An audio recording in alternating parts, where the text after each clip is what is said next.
Le bachelier Wang Zi-ho de Villeneuve était l'arrière-petit-fils du haut-commissaire impérial Wang Xiangkun. Il vit un jour entrer dans sa chambre une femme peu avenante, au visage gras et noirot. Elle s'approcha en souriant, puis s'assit sur son lit dans une intention manifestement lubrique. Il la repoussa, mais elle ne se retirait pas.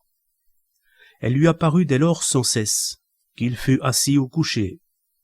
Il restait toutefois ferme dans son refus et ne se laissait pas ébranler. Furieuse, elle lui flanquait des gifles retentissantes qui ne lui faisaient cependant pas grand mal. Elle alla jusqu'à passer une ceinture par-dessus la poutre et s'y attacher avec lui.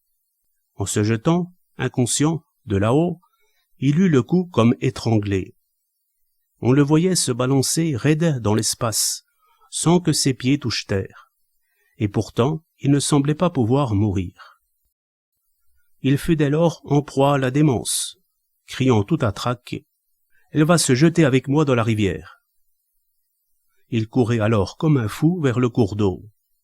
Il fallait le tirer en arrière pour l'y faire renoncer. Des incidents de ce genre se répétaient de 100 façons différentes. Il ne passait 2 jours sans que plusieurs se produisent. Exorcistes et médecins demeuraient impuissants. Un beau jour, lui apparut soudainement un guerrier qui entra dans sa chambre, chaîne enroulée à la main. Il gronda, tourné vers la femme. « Comment as-tu pu t'en prendre à ce brave garçon ?» Il lui enchaîna aussitôt le cou et ressortit avec elle à travers le cadre de la fenêtre. Ce n'est qu'après l'avoir franchi qu'elle perdit toute forme humaine, ouvrant une gueule rouge sang de la largeur d'une bassine. Ses yeux étincelaient. Wang se souvint qu'au temple du génie tutélaire des murs et fossés, il y avait 4 démons de terre cuite.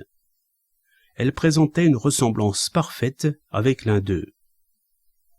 Sur ce, sa maladie disparut d'un seul coup.